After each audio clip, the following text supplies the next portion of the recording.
Y básicamente lo que les quiero mostrar es lo que hacemos en el laboratorio de biología de la escuela, porque pues, mucha de la gente que está aquí no nos conoce, entonces es como adentrarnos un poco para que vean qué es lo que trabajamos en la escuela.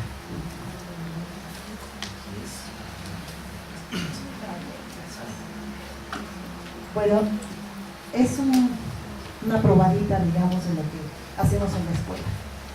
Sin olvidarnos, en primer lugar, que dentro de las funciones sustantivas de las escuelas de nivel superior son la docencia, en primer lugar, el trabajo interdisciplinario que hacemos con los restauradores, la investigación y la difusión de este trabajo que se realiza.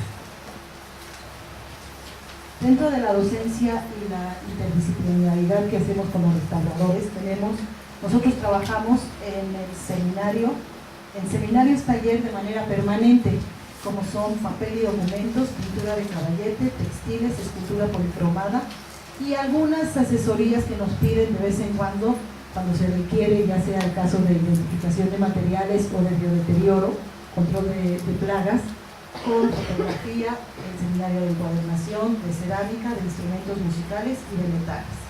De todo esto se generan investigaciones en conjunto, cuyos objetivos son, más que nada, identificar los materiales constitutivos de los bienes culturales, ya sean fibras de origen natural o sintético, maderas, cueros y otros materiales orgánicos, el aislamiento y cultivo e identificación de microorganismos y organismos causantes de biodeterioro en todos los bienes culturales que se restauran en la escuela, la eliminación de agentes que causan biodeterioro.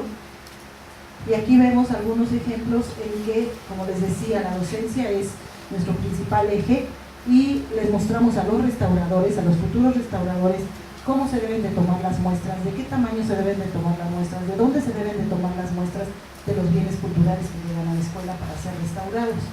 Esto es en el taller de escultura policromada.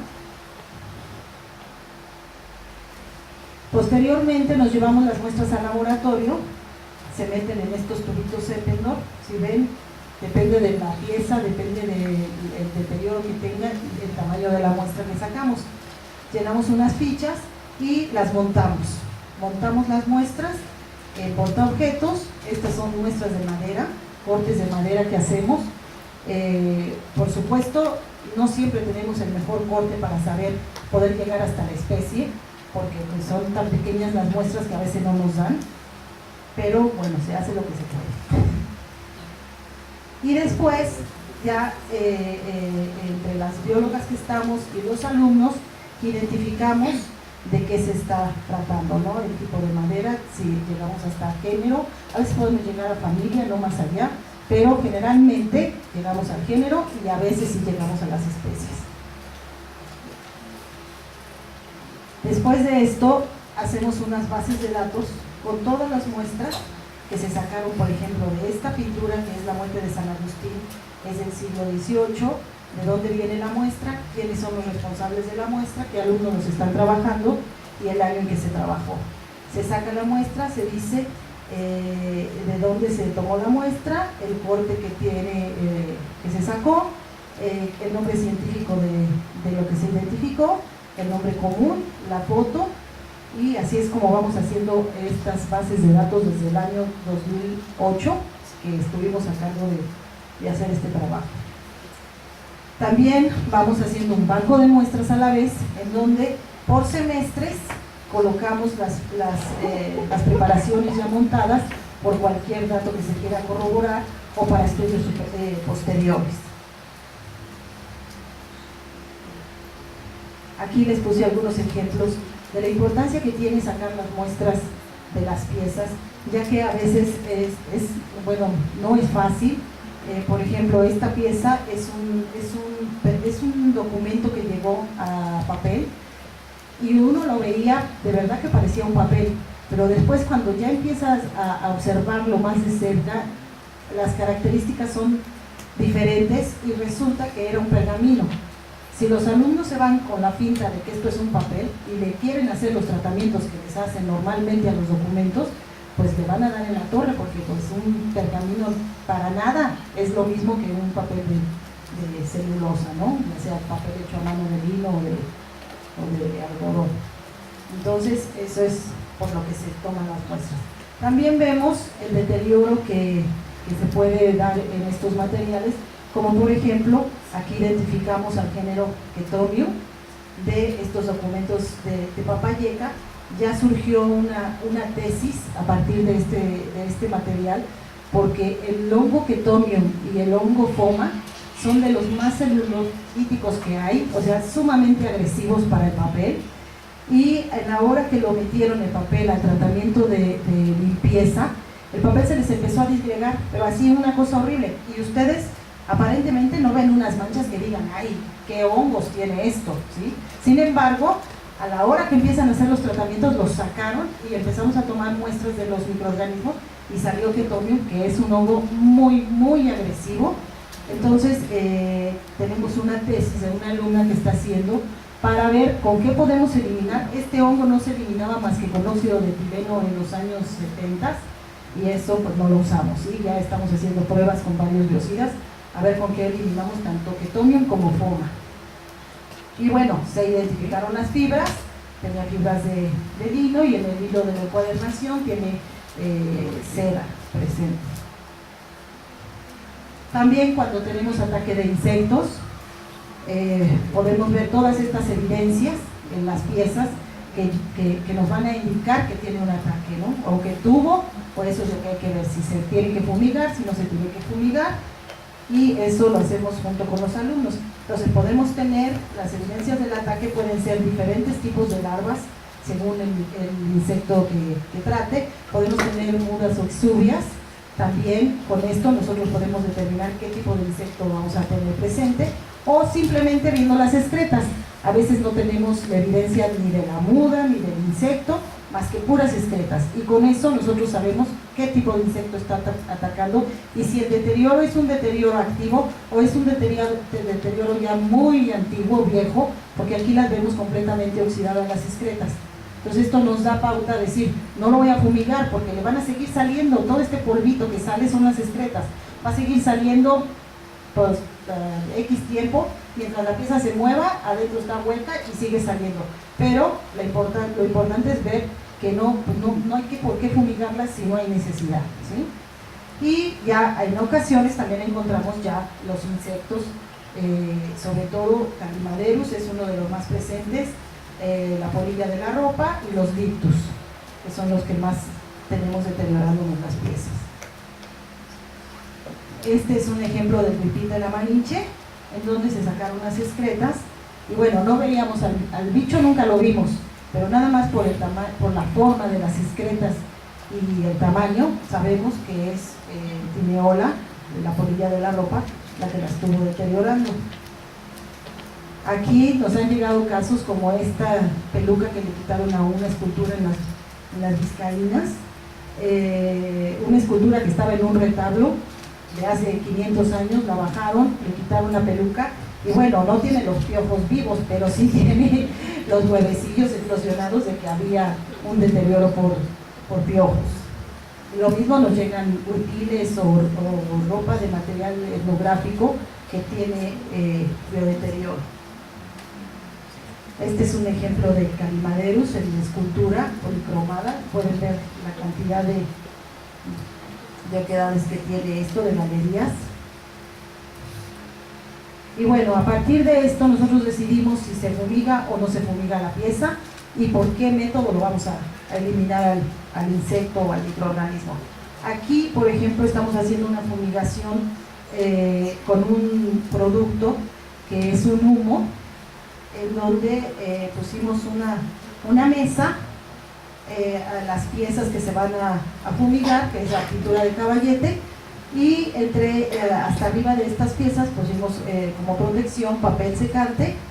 Después se pone la veladora, se prende, y así es como hacemos algunas de las fumigaciones.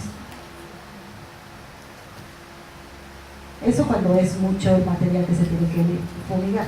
También hacemos fumigaciones por anoxia, que ya la doctora Nieves nos va a platicar mucho más ampliamente, porque ella fue de las que inventó este método y que es maravilloso, en donde Existen dos formas de fumigar por anoxia, una que es cambiando la atmósfera dentro de las bolsas y otra que es absorbiendo el oxígeno totalmente de las bolsas. Entonces aquí tenemos, esto ya lo va a explicar la doctora Nieves, yo nada más se los muestro, fumigación con argón, metiendo un gas inerte que es argón, y aquí en estos es metiendo absorbedores de oxígeno que van a eliminar todo el oxígeno que está dentro de la bolsa, y por ende no hay organismo que resista, bueno, por lo menos de los insectos, vivir sin oxígeno, ¿sí? Matamos desde huevo, larva, pupa, adulto, todos los estadios. Entonces, actualmente en la escuela es lo que más utilizamos, la eliminación de insectos por anoxia, por absorbedores. De todo esto se abren líneas de investigación en donde participan los alumnos en tesis o nosotros llevándolas a cabo. Por ejemplo, hicimos un trabajo de caracterización de fibra de la familia de agaváceas a partir de un códice de papel de agave que nos llegó a la escuela. Pues nos surgió la duda de si todos los agaves se veían iguales. Entonces nos fuimos al Instituto de Biología, en mi sabático me dediqué a hacer esa investigación, al Instituto de Biología con el doctor Abisaí, que es el especialista más grande que hay en el país sobre agaves, y él me proporcionó fibras de agaves, como de 60 agaves diferentes. De ahí monté todas las fibras, las observamos al microscopio para caracterizarlas, porque ni siquiera sabíamos cómo estaba compuesta una fibra de agave. Entonces ya las caracterizamos, ya vimos que todas las fibras de agave son igualitas, que no hay diferencias anatómicas, también por el proceso que se lleva a cabo para hacer el papel. Entonces decidimos hacer ahora otra investigación, que es irnos a nivel de géneros de agaváceas.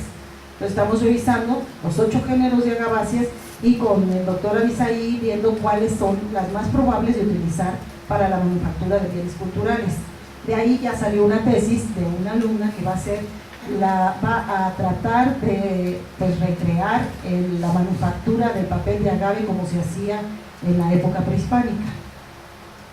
Después tenemos otro que es el ordenamiento y la catalogación de la giloteca. Ahorita les voy a contar más sobre este proyecto. Una que es las alternativas para la eliminación de Gettonium y Foma en documentos de pulpa de trapo, que era lo que les mencionaba. Otra es la evaluación de la esencia de clavo como preservativo con la cola de conejo. Todo el mundo usa, todos los restauradores utilizan esencia de clavo para preservar y que no crezcan microorganismos en la cola del conejo, pero nadie ha hecho un trabajo bien estructurado de saber qué cantidad se tiene que poner exactamente para eliminarla. Entonces, aunque suene muy sencillo, es un trabajo que no se ha hecho, y este alumno está haciendo una tesis sobre esto específicamente. Después tenemos el análisis comparativo y caracterización de fibras textiles deterioradas. Esta es una tesis que también se llevó a cabo en la escuela, en donde ya podemos ver qué propiedades tiene una fibra sana a comparación con una deteriorada, y cuáles son las posibles causas que pudieron originar ese deterioro. El control de microbiodeterioro con Imazarin en papel. Este es un producto que estamos utilizando, nos ofrecieron en la escuela. Ya se han llevado a cabo fumigaciones para momias y parece que es bastante efectivo. Entonces esto lo estamos probando nosotros, tanto en papel como en pergamino y en otros materiales. Y aquí tenemos otra, identificación de materiales utilizados en la manufactura de pinceles novohispanos. Esta es una tesis también de una chica que se encontró los pelos de los pinceles con los que pintaban algunos pintores novohispanos, y estamos tratando de identificarlos. Han encontrado pinceles dentro de algunas esculturas, tenemos dos pinceles de la época novohispana que lo tienen, y estamos identificando todos los materiales de los cuales están compuestos los pinceles, de qué pelos se hacían, si los traían de fuera, si no. Entonces también podemos ver todo el intercambio de materiales que se hacía en esa época, ¿no? Bueno, esto es una probadita nomás para que tengan una idea de lo que hacemos en el laboratorio. Este es gracias a la maestra Patricia Olvera, que trabaja con nosotros, logró que las Minifab de la Semarnat nos donara una giloteca en donde está compuesta por 661 gimnospermas y 899 angiospermas.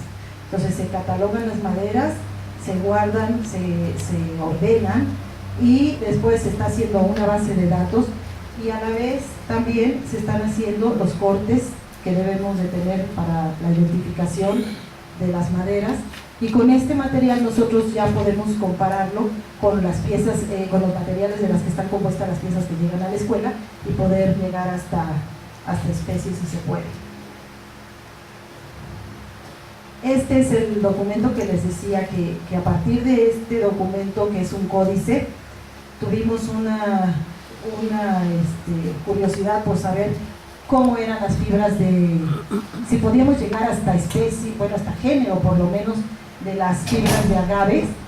Entonces, se conocen únicamente 8 códices de agave pues, en el mundo, y nosotros tenemos 6 aquí en el museo. Bueno, no, hay uno que está en Estados Unidos. Ya no me acuerdo cuál es. Huejotzingo, sí, este está en Estados Unidos, y los otros sí los tenemos en el museo. Nos fuimos a sacar fotografías de luz transmitida para ver cuál es el acomodo que tienen las fibras y poder ver, para ver si lográbamos también reconocer algunas propiedades de la manufactura de estos papeles. Entonces esto lo estamos llevando a cabo todavía. Este es un escapulario que llegó atribuido a Miguel Hidalgo, que no sabían si era una falsificación o si era un original. Entonces a nosotros en el laboratorio de biología nos pidieron hacer la identificación de materiales también para constatar si eran materiales que correspondían a la época o no.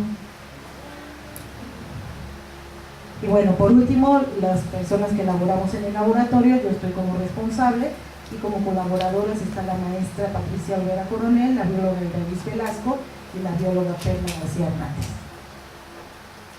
Gracias.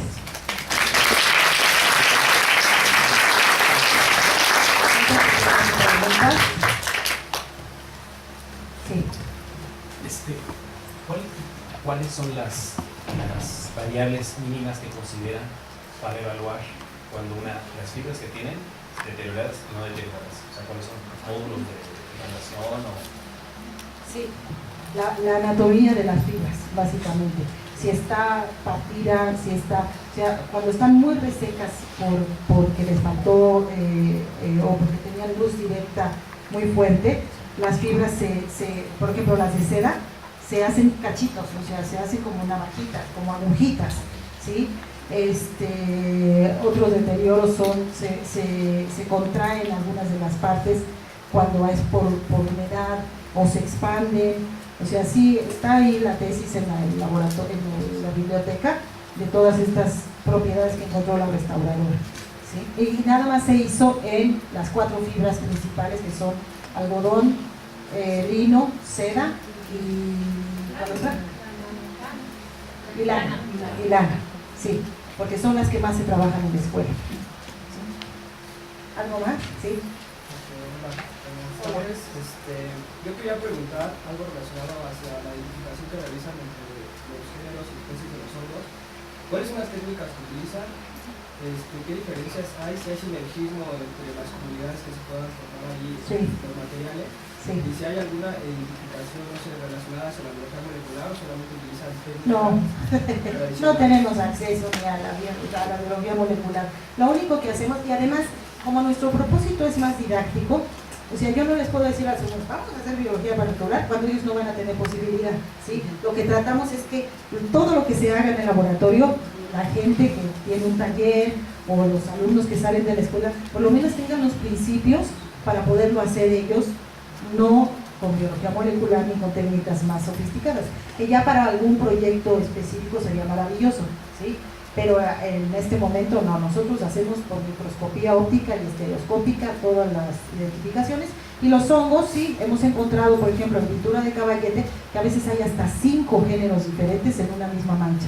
Entonces aislamos volvemos a resembrar y volvemos a resembrar hasta que queda aisladito el hongo y entonces ya identificamos, ¿sí? Esa es la manera. No podemos llegar en hongos a esta especie porque se necesita una infraestructura que no tenemos en la escuela.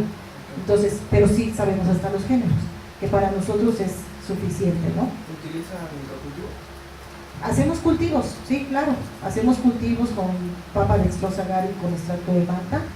Los alumnos aprenden a hacer los cultivos y de ahí lo metemos en la estufa de cultivos, esterilizamos todo como se hacen los cultivos en cualquier laboratorio. Bueno, yo te preguntaba esto porque yo realicé una tesis relacionada más o menos a lo que es la mineralización de minas ecológicas. A ver, si quieres, para que te escuchen todos, porque si no, entonces, bueno, a mí en lo personal me gustaría, ahorita que termine de platicar con ustedes, yo sí he realizado trabajos de evolución molecular más o menos como los que he checado en tus artículos. Y bueno, en este caso, pues también me gustaría, si en algún momento tú quisieras realizar lo que son microcultivos, yo soy químico microbiólogo, entonces me gustaría también poder platicar y poder a ver si podemos poder desarrollar esa lo de la biología molecular en los hongos, porque yo creo que estaría más padre porque lo podríamos desarrollar de una manera más específica. Claro, claro, sí. Por supuesto, me encantaría. Lo que pasa es que si nosotros no tenemos, además, si ves la cantidad de piezas que tenemos que aprender cada semestre, y de alumnos, y de materiales, o sea, es un mundo que sí, nos hacemos un campito para hacer algo de investigación, pero ya van a ver algunas presentaciones que van a dar las chicas que colaboran en el laboratorio sobre algunas cosas más específicas que hemos hecho, pero claro que sí, por supuesto que te tomo la palabra. ¿Alguien más? ¿Sí?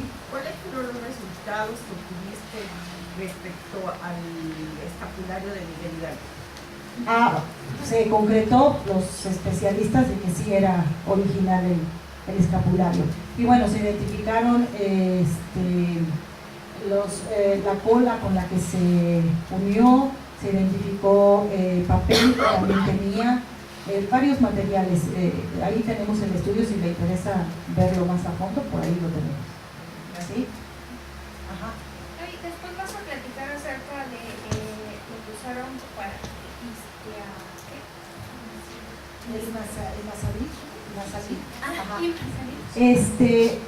pues no lo tenía. Bueno, sí, hay una tesis, van a presentar un trabajo sobre una tesis que se hizo por este producto, ¿sí? Que nos salió bastante bueno. ¿Algo más? Sí. ¿Por qué han utilizado argón de nitrógeno para náusea? Porque si te acuerdas en el curso de Londres, a donde nos conocimos hace muchos años, ahí decían que el argón era más puro que el nitrógeno. Bueno, eso fue lo que nos enseñaron, ¿no? Y en ese momento aquí, ni siquiera ahora tenemos posibilidad de tener un aparato como el que tú tienes, de un generador de nitrógeno. Pero fue lo que más fácil pude conseguir, el argón, ¿sí? Por eso. Bueno, lo conversaremos porque nuestro problema, por lo menos allí en Europa, es que el argón es como 4 veces más caro que el nitrógeno. Entonces, y la efectividad es la misma porque tú lo que necesitas es eliminar el oxígeno por un gas inerte. Entonces el nitrógeno es suficientemente inerte y entonces te abarata muchísimo los costes. Luego ya lo veremos. Pero el dióxido de carbono tiene el problema de que si tenemos humedad podemos tener carbónico y entonces acidificamos el soporte. O sea, pero la cuestión es que además debió de haber una especie como de ola, es verdad, a partir de ahí que mucha gente empezó a utilizar argón. Porque decían que era lo mejor. Pero bueno, luego ya lo conversaremos también porque verdaderamente el coste, por lo menos, a lo mejor aquí no es tanto, ¿no? Creo que en Estados Unidos no es tanta la diferencia entre argón y nitrógeno, para nosotros es como 4 veces más barato. Sí. Sí, no, yo creo que los comentarios que acabas de decir son muy valiosos respecto a la biología molecular. Yo no quisiera que se fuera aquí la impresión de que no es importante la biología molecular. Lo que sí considero es que no es la panacea para la solución de todo, ¿no? Hay gente que hasta cierto punto ha exagerado un poco el hecho de que eso es, si no está basado en biología molecular, no sirve, ¿no? Entonces, yo creo que aquí, otra vez, la multidisciplina es lo que uno puede hacer. Y también no hay que olvidar, yo después lo que veo aquí me parece que es muy meritorio el trabajo que está haciendo en el sector, en el área de conservación, porque se trabaja con recursos limitados, los efectos son básicamente profesionalizantes más que de investigación, y eso no es menor, ¿no? Entonces yo creo que hay cuestiones que definitivamente hay que aprovechar, y déjame decir que una de las publicaciones, no sé si digo, la que se fue en la Biology de 2012, a nosotros el revisor que nos dijo, da gusto ver que todavía hay gente que trabaja taxonomía clásica, porque hay mucha información que se puede dar de base, ¿no? Pues yo creo que aquí el punto importante es no perder de objetivo, o sea, no centrarnos en las técnicas, sino centrarnos en la raíz del problema, la pregunta de investigación que tenemos o el enfoque que se debe tener. Eso es bien importante. Bueno, si se puede hacer, claro. Nosotros con biología molecular no hemos tenido, así, perdón que abuse, pero dos cosas. Hemos tenido lo contrario, de que nos han dicho muy bien que bueno ustedes este tipo de cosas, pero hemos encontrado gente a la que nos hemos acercado y organismos que nos porulan. Son los que llaman micelios estériles y están ahí, muy probablemente están teniendo un efecto de deterioro, pero pues necesitamos ir a la biología molecular, ahí sí, con mucho gusto nos hemos acercado, ahí lo estamos haciendo ahora, tenemos un colega que está haciendo eso, pero también hemos tenido colegas que han venido al laboratorio, porque trabajan muy bien la biología molecular, pero no saben hacer ni microcultivos ni nada de básico, y entonces van, buscan y se han encontrado la gran sorpresa de que en las bases de datos hay malas secuencias mal curadas. Ojo, y entonces muy probablemente tu biología molecular viste ADN y no sabes, o sea, entonces llegan y no les queda otra, más que ellos ya tienen su información de ADN, entonces vienen, ¿sabes qué? Podemos ir a trabajar en tu laboratorio, pues muchos, vengan a verlo, empiezan a contrastar y se encuentran cada sorpresa. Entonces ahí es nuevamente, ¿no? Es el enfoque, es la situación de case by case, cómo se debe de hacer. Entonces definitivamente hay mucho que discutir definitivamente en esto, ¿no? Entonces yo creo que la parte es valiosa en ese sentido. Sí, yo totalmente lo corroboro, porque no hay que perder el norte. Entonces yo creo que la biología molecular es imprescindible, sobre todo para investigación, pero siempre tienes que tener la microbiología clásica al lado, porque el ADN muchas veces, como ya sabes, puedes aislar ADN incluso del propio manipulador, o sea, que tienes falsos positivos muchísimas veces. Entonces para eso no se extrae, claro, entonces necesitas la microbiología clásica. Eso por supuesto, para investigar y para hacer una publicación científica valiosa es imprescindible, pero nosotros en el día a día, y eso en el instituto yo estoy totalmente con Gaby, porque es mi problema igual, o sea, es que la multitud y la diversidad de materiales que tienes, es que necesitas ir por otras líneas, porque si no es que es inabarcable, no hay técnicos y no hay dinero para poder acometer esto. Bueno, yo en este caso sí concuerdo con el doctor, y de hecho yo pienso que se debe de trabajar a la par. La biología molecular no va a pelear con las técnicas tradicionales, porque es imprescindible no hacer un cultivo en una caja Petri, en medios selectivos, y aparte también un gram para una bacteria siempre es importante, un microcultivo, y verlo con el azul de algodón es imprescindible, ¿no? En este caso, yo tengo otra duda relacionada a esto. ¿Cuáles son las condiciones que conservan o cómo realizan su banco de muestras? ¿Cuáles son ahora sí que los factores que influyen en el banco de muestras? ¿Cómo lo realizamos? De la forma más sencilla. Tomamos la muestra, la montamos con una resina y nos vamos guardando semestre con semestre del taller que sean las muestras. A veces tenemos de una sola pieza 50, 60 muestras. Entonces tomamos, por ejemplo, de pintura de caballete, el lienzo, la madera, los hilos de costura, los parches, o sea, todo lo que viene en la pieza se toma muestra y se identifica, ¿sí? Y después vamos guardando por piezas todas las muestras para tener un registro ahí por si se requiere hacer posteriores investigaciones. Nosotros en el laboratorio, ya lo van a presentar después, hicimos una investigación sobre todas las maderas identificadas en las piezas, obviamente las piezas que tenemos a las que hemos tenido acceso, y por siglos qué fue lo que encontramos, ¿sí? Entonces, qué maderas se utilizaban más en el siglo XVII, en el XVI o en el XVIII. Eso es algo que estamos llevando a cabo y que ahorita vamos a empezar también con retablos a hacer. Pero es de lo más simple, guardarlas en una cajita y se acabó. Pero tienen condiciones de temperatura específicas. No, están en el taller, están guardadas y no pasa nada, ¿no? Están perfectas. Se pueden reutilizar, por ejemplo, en el aislamiento de los hongos, de ahí de esa misma esa misma muestra, no sé cuánto tiempo, cuántos años pueden durar para poderse utilizar o ya no se No. Ya que la montaste, ya se queda ahí como ejemplo de lo que te da. Sí, las preparaciones. No, se quedan montadas nada más las preparaciones. Y de los microorganismos vemos qué es y chao. ¿Sí? Ya tenemos preparaciones para mostrar a los alumnos en la clase, pero no las guardamos tampoco. ¿Sí? Si queremos hacer alguna investigación más allá, como esto, lo hacemos directo con los materiales. ¿Sí? Y siempre verificamos que lo que vamos a aplicar o proponemos no dañe al material, ¿sí? Que no lo vaya a alterar en sus propiedades químicas. También depende mucho, cada caso es único. No podemos generalizar. Yo no te puedo decir, hay que utilizar tal biocida, no, porque depende de qué componentes tienen las piezas, ¿no? Y de qué estamos hablando. ¿Sí? Bueno, eso es todo. ¿Algo más? ¿Sí? Sí, una pregunta así de información nada más. En el caso de vertebrados, ¿trabajan únicamente pelo, pluma, no sé, o tienen Sí. otro tipo de trabajo? No, nada más pelo, pluma, es de lo que encontramos en las piezas, ¿sí? A veces las pestañas, a veces el pelo, a veces cuando traen pelo artificial, si es sintético, si no es sintético, en las plumas, trabajamos algunas piezas que han venido de arte plumario, ¿sí? Tratamos de identificar las plumas. Tenemos un banco también de plumas, estamos haciendo un catálogo de cueros con los maestros de encuadernación, hemos juntado cueros y con eso vemos qué tipo de flor tiene para tratar de identificar de qué animal lo sacaron. ¿Sí? Entonces, estamos trabajando todo lo que es material orgánico. Bueno, pues gracias. Eso es todo.